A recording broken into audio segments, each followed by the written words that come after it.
السلام عليكم، ازيكم عاملين ايه؟ رجعت لكم تاني فيديو جديد. في الفيديو ده هتكلم فيه عن اهم الحاجات اللي لازم تاخد بالك منها لو قررت تقدم للدراسه في تركيا عشان تتفادى نصب المكاتب والتكلفه العاليه ورفض التاشيره. اتفرج على الفيديو ده للاخر عشان تعرف اهم الحاجات قبل ما تقدم للدراسه في تركيا.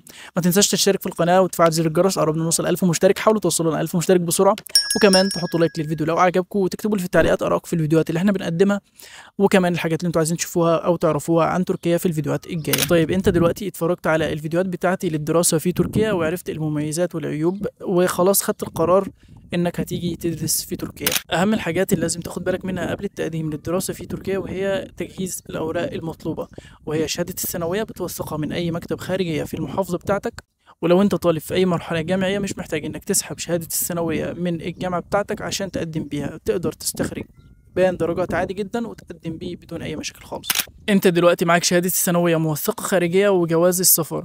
اهم حاجه لازم تاخد بالك منها كويس جدا جدا جدا وهي انت هتقدم فين، هتقدم ازاي، وهتقدم مع مين، لان دي المرحله اللي بتقدم فيها وبتجيب قبول في التخصص اللي انت عايزه وبيه بتسافر تركيا. هتقدم مع مين؟ هتقدم مع مكتب او هتقدم بنفسك. لو هتقدم بنفسك لازم تكون بتعرف تركي الى حد متوسط عشان تعرف تتعامل مع موقع الجامعه وتكون عارف نتائج الجامعات وتكون عارف مواعيد التقديم للجامعات ومواعيد النتائج ومواعيد التسجيل النهائي في الجامعات هنا في تركيا. ما انصحكش تقدم مع مكتب لان المكاتب بيجي منها شكاوي كتير جدا، وطلاب بيكلموني بعد ما قدموا مع المكتب ودفعوا له الفلوس وما بقاش يرد عليهم في باقي الاجراءات اللي بعد كده. ممكن تقدم مع الطلاب الموجودين هنا في تركيا وبيقدموا للطلاب التانيين ويساعدوهم في الترجمه والتوثيق والتقديم، وبيكون كمان اسعارهم رخيصة جدا جدا، أرخص من المكاتب، وبيكون كمان عندهم وقت كويس جدا إنهم يردوا على الطلاب التانيين في الاستفسارات بتاعتهم، وكمان يكونوا معاهم ويساعدوهم في الإجراءات من البداية للنهاية بإذن الله.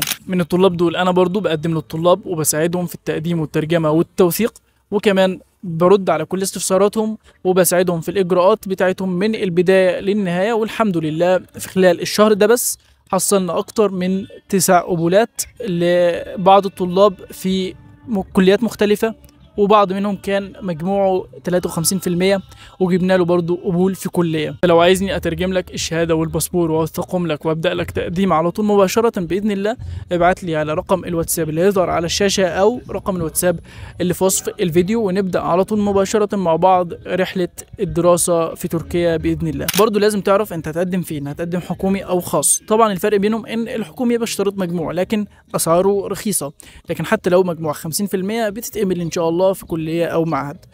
لكن الخاص طبعا أسعاره غالية كتير جدا وما بيشترطش أي مجموع خالص. الأسعار بتاعت الخاص بتبدأ من 3000 إلى 7000 دولار في السنة الواحدة للتخصصات العادية، ومن 10000 إلى 20000 دولار لتخصصات الطب والأسنان والصيدلة. خلاص عرفت هتقدم إزاي وفين ومع مين وجالك قبول، هيجي قدامك على طول مباشرة التأشيرة.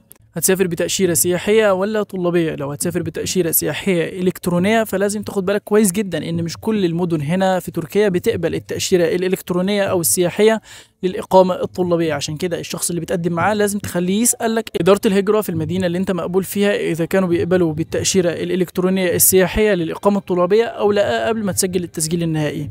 برضو لو أنت هتيجي بتأشيرة طلابية فأنت لازم تكون مسجل التسجيل النهائي ودافع المصاريف، فمعاك القبول ومعاك إيصال دفع المصاريف، وبتقدر بعدين تقدم على التأشيرة الطلابية من السفارة مباشرة.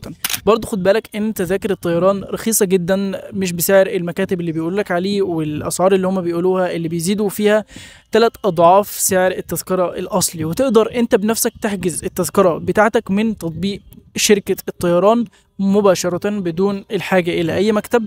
ولو مش هتعرف خلي حد تعرفه هو يحجز لك بنفسه عشان ما يغليش عليك سعر التذكرة ضعفين أو 3 أضعاف زي المكاتب.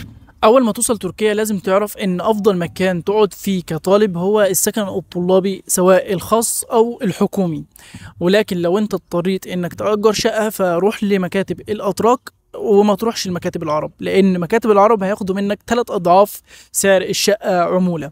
عشان كده خليك في مكاتب الاتراك. اول ما تيجي ما تنبهرش بالثقافات المختلفه، وخليك حريص على الهدف اللي جيت عشانه تركيا، وحاول توفر في مصاريفك باي شكل من الاشكال. وبعد القيد مباشره طلع كارت مواصلات الطالب لانه بيكون مخفض، وما تاكلش اكل من بره كتير لانه بيكون مكلف وغالي جدا، واعمل اكلك في البيت لانه ارخص بكتير جدا. وارخص ماركتات عندنا هنا في تركيا وهي الشوك والايس بير، فما تروحش الماركتات التانية، خليك في الشوك والايس بير بس.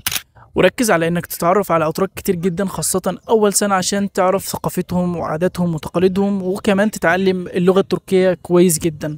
وسنة اللغة التحضيري حاول تبعد عن الاجانب اللي معاك في الصف عشان مش هيفيدوك في اي حاجة خالص، وتعرف على اتراك بدل منهم. واخر حاجة عايز اقولها لك برضو ان السفر رخيص، ما تصدقش اي حد يقول لك ابعت لي مبلغ معين وانا هجيبك لحد تركيا، او ابعت لي مبلغ وانا هوصلك واجيب لك قبول وما اعرفش واعمل لك واعمل لك وبتاع. ما تصدقش الكلام ده كله خالص. السفر رخيص.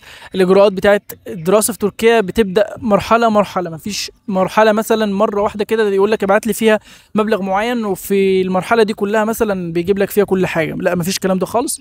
فهي مرحله مرحله، واحده واحده. والسفر رخيص جدا، اسعار التذاكر الطيران رخيصه، التاشيره برضو رخيصه. فما تصدقش اي مكاتب خالص، لان معظم النصب ومعظم المشاكل كلها بتيجي من المكاتب. فحاول تبعد عن المكاتب بقدر الامكان، وربنا يوفقك في الخطوات بتاعتك والاجراءات بتاعتك، وان شاء الله الامور كلها ميسره. وما تنساش برضو ان السفر تسهيل، ف يعني هو ربنا المسهل والميسر، وربنا ييسر لنا جميعا. واشوفكم في فيديو جديد. ما تنسوش الاشتراك في القناه وتفعيل زر الجرس. حطوا لايك للفيديو، والسلام عليكم ورحمه الله وبركاته.